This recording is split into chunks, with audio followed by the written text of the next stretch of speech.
असं कोणीतरी म्हणून गेले, पण नाव हीच आपली ओळख असते। आपलं पूर्ण ओळख, आपले पूर्ण अस्तित्व हे आपल्या कर्तृत्वावर, आपल्या नावावर असतं। पण नावात जर गोंधळ झाला, गल्लत झाली तर किती मोठ्या प्रमाणात नुकसान होऊ शकतं याचा अनुभव यंदाच्या लोकसभा निवडणुकीत प्रामुख्याने महाराष्ट्रात दिसून आला। नावात काय असं शेक्सपियर म्हणून गेलाय, पण नावातच सगळं काही आहे। नाव ही आपली ओळख असते, आपली प्रतिष्ठा असते, मग तो एखादा राजकारणाचा पक्ष असो किंवा चिन्ह। आता या पक्षाच्या नावातील गोंधळामुळे, चिन्हामुळे नेमकं किती नुकसान होऊ शकतं याचा अनुभव यंदाच्या महाराष्ट्रातील लोकसभेच्या निवडणुकीत आला। आता मी नेमकं काय म्हणते हे तुम्हाला कळत नाहीये। व्हिडिओ सुरुवात केली की तुम्हाला कळेल की मला नेमकं काय म्हणायचंय, त्यामुळे वेळ वाया न घालवता आपण व्हिडिओला सुरुवात करूया। नमस्कार, मी संजना, कसमाद्या अपडेटमध्ये आपलं स्वागत। प्रेमात आणि युद्धात सगळं काही माफ असतं असं बोललं जातं, मग याला राजकारण तरी कसं अपवाद ठरेल? राज्यात सत्तांतरानंतर अजित पवार यांनी देखील शरद पवार यांच्याशी दगाफटका करून पक्ष फोडला। यानंतर खरी राष्ट्रवादी आमचीच असा दावा करीत अजित पवारांनी पक्षाचं नाव आणि पक्षाचं चिन्ह मिळवलं। मात्र शरद पवारांचं पारडं जड ठरत असल्याची चर्चा सर्वत्र होती, त्यामुळेच त्यांनी देखील या राजकारणात बाजी मारण्यासाठी प्रयत्न केले। राष्ट्रवादी शरदचंद्र पवार गटाला मिळालेलं तुतारी वाजवणाऱ्या माणसाच्या चिन्हाशी साधर्म्य असलेलं पिपाणी हे चिन्ह अपक्ष उमेदवारांना जाणीवपूर्वक मिळवून देण्यात आलं।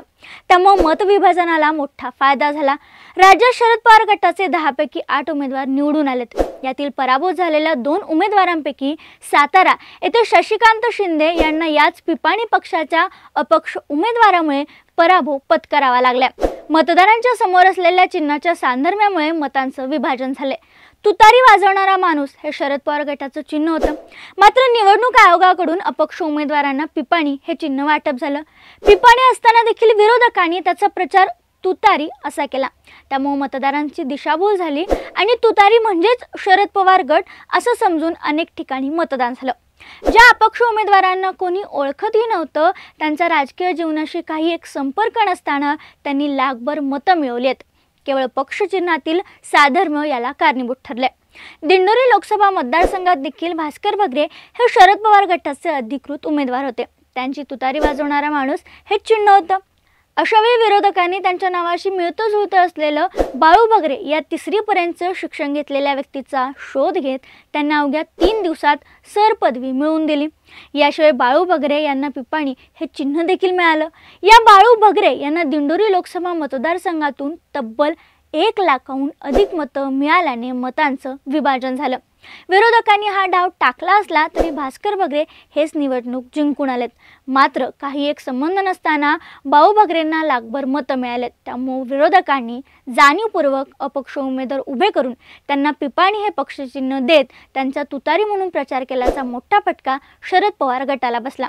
दिंडोरी जरी शरद पवार गटाच्या उमेदवाराचा विजय झाला असला तरी बाकी ठिकाणी याचा फटका बसलाय। तो कोणत्या ठिकाणी हे आता जाणून घेऊयात। आता दिंडोरी लोकसभा मतदारसंघात भास्कर बगरे यांच्या नावाशी जुळतं नाव असलेले बाबू बगरे अपक्ष उमेदवार उभे होते। त्यांचं चिन्ह पिपाणी होतं आणि त्यांना 1 लाखाहून अधिक मतं मिळाली, हे आपण मगाशीच पाहिलं। तसंच सातारा लोकसभा मतदारसंघात शरद पवार गटाचे शशिकांत शिंदे हे उमेदवार होते। त्यांचा पराभव झाला असून त्या ठिकाणी अपक्ष उमेदवार संजय गाडे उभे होते। त्यांच्या पिपाणी चिन्हाला 37,062 इतकी मतं मिळालेत।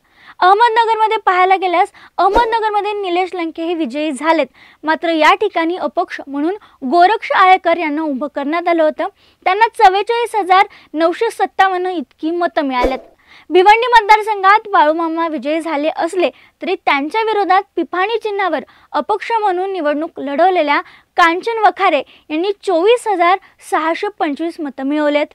माढ्यामध्ये धैर्यशील मोहिते पाटील यांच्या विरोधात असलेले अपक्ष उमेदवार रामचंद्र घोटुकडे यांनी 58,421 मतं मिळवली। रावेर मतदारसंघात श्रीराम पाटील यांना या मतविभाजनाचा फटका बसल्याने ते पराभूत झाल्याचं दिसून येतं। या ठिकाणी अपक्ष उमेदवार असलेले एकनाथ साळुंके यांना 43,982 इतकी मतं मिळालेत। बीड मतदारसंघात बजरंग सोनवणे यांच्या विरोधात अपक्ष उमेदवारांना 54,850 मतं मिळालेत।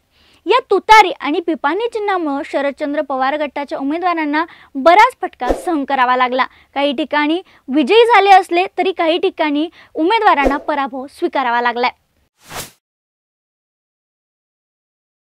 तरीही एवढं असून मीच बॉस हे शरद पवारांनी पुन्हा एकदा सिद्ध करून दिले, कारण यंदाच्या निवडणुकीत चांगला स्ट्राईक रेट राखण्यात शरद पवार गटाला यश मिळाले. दरम्यान या विरोधकांच्या खेळीवर तुमचं मत काय आम्हाला कमेंटमध्ये नक्की सांगा.